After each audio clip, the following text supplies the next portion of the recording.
geocaching is an addiction. And you all know that. There's no medication for it. There's no cure, I don't think. Time tends to mellow it out a little bit for some people. For other people, they just keep going. Yes, I'm looking at you. So I got into this, and it just crawled all over me. I loved it so much, and I just went crazy with it. And I followed Larry and some of the other folks that had, I call them my geocaching granddaddies, because I followed their lead. I looked at their caches, I found their caches, and there's nothing better than that feeling of, you're on the quest.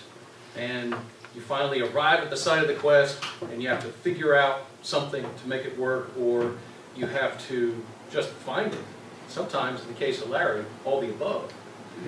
And then you achieve victory. And it's that little victory dance that, yay, I got it. And that, how cool is that? I wish I could tell all my friends, none of whom would understand because they don't geocache. So it's kind of a blessing and a curse at the same time. But anyway, that's where I come from. So I had great examples getting started in geocaching. Larry's a real mechanical guy. So he likes to do mechanical caches, and he likes to put fresh twists on things.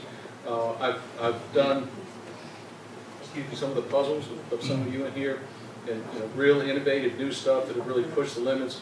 So a lot of my stuff is inspired by other people, and I'll get into that in just a minute. And that's why we're here.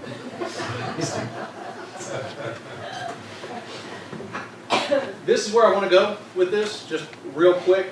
Again, I don't have to get into super basic detail because a lot of you have been there and done that. We're kind of just sharing ideas here instead of educating. So, but if I fall short on something and don't go far enough, please stick your hand up and let me know. The ability to make a cool geocache or a creative container, I think, really comes from within. You can be inspired by stuff you see, but there are some people that are just more creative than others.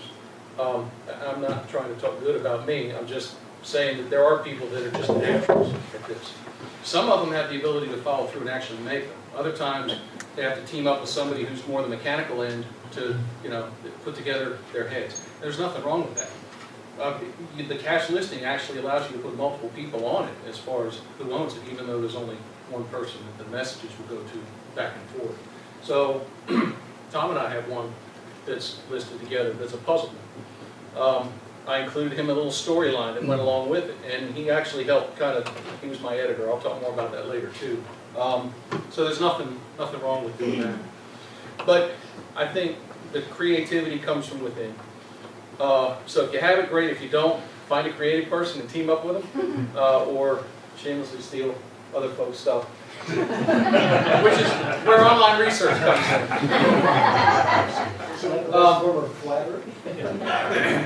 The online research, everything's out there. Just everything now is out there, including spoilers and stuff that you don't want to see.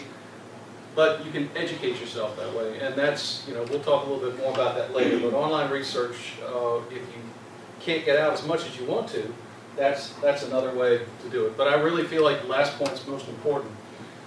Originality is key. I feel like you're my customers, and I want to please you, and I want you to come back to my stuff.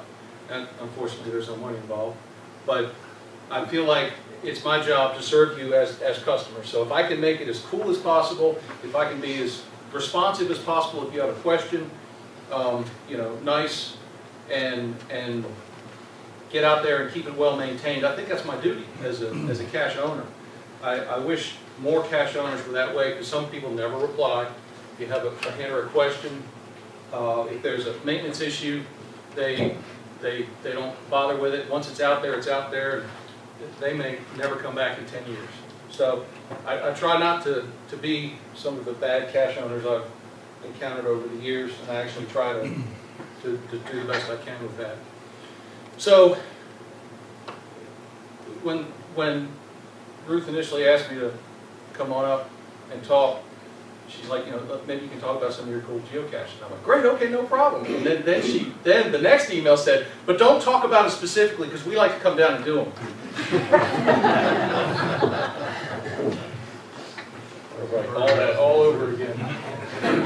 So I'll stay a little generic here. So sometimes you see something you like and you copy it. You saw it online, you saw somebody else did it while you were in Arizona, so you can come back and pretend it's yours or whatever. There's nothing wrong with that. I think imitation is a form of flattery. I wouldn't personally claim it as my own. And in some cases I'd say, this is a copy of something I saw that was really cool elsewhere. But be careful doing that, because if it's a puzzle, or if it's a particularly dastardly cache, people like me will take that little piece of information.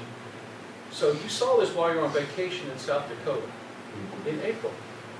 I would go to your page, and I would look and see the caches that you did out there, and try and cross-reference and find them. I've done this. I've done this. I will try and figure out which one it was, and then go to the logs of that particular cache and try and glean information about it, just so I can stop the dastardly one that's right here. Yes, I meet up with it. Anyway. Well, the original owner might come back and solve yours. You might be visiting in the area. It's complicated. Yeah, just did that. It gets complicated.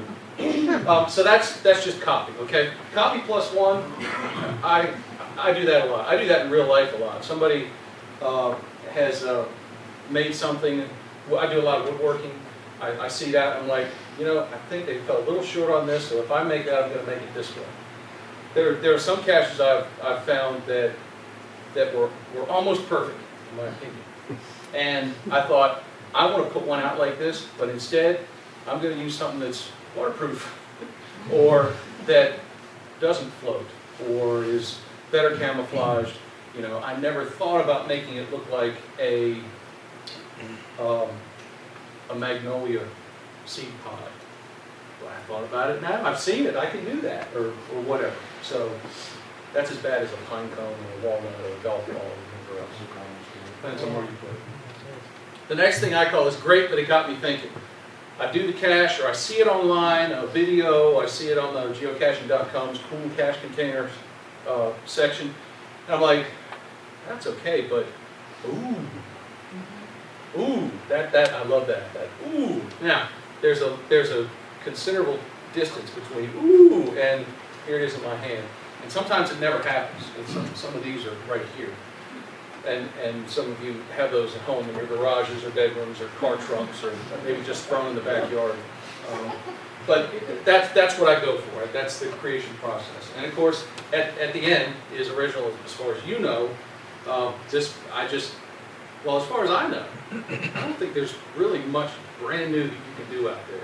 But if you haven't seen it before and you've researched it online and it's not in your area, well, you can think it's an original idea. It probably is. I made one that I thought was kind of original. I just got inspired to try and do something with augmented reality and the whole 3D imagery thing. I guess I'll talk about that a little bit later. But that's one where it seemed like it was really original. And the reaction I got from everybody was, holy cow, I've never seen that. That's cool. And I'm like, that's right. It's food for me.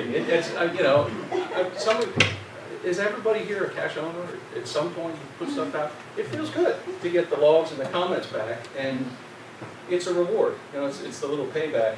And it's not just because I've been a customer too, but I just like it. I just like making people happy. So 3 interlocking circles: an idea, a location, or a container. Sometimes you start with an idea, and you branch out to, okay, I want to do this. Now I just have to figure out where and how.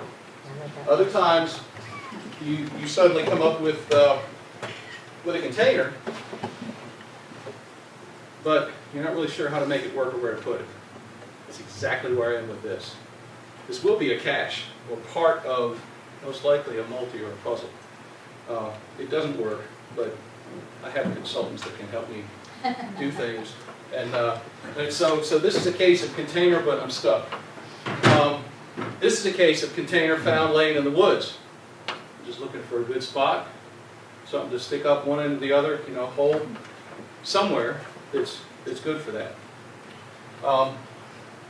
There's a whole range of things, but this is essentially the matrix, if you will, of where you start. And you can get hung up just in one circle and not go anywhere. It may never get past the idea stage.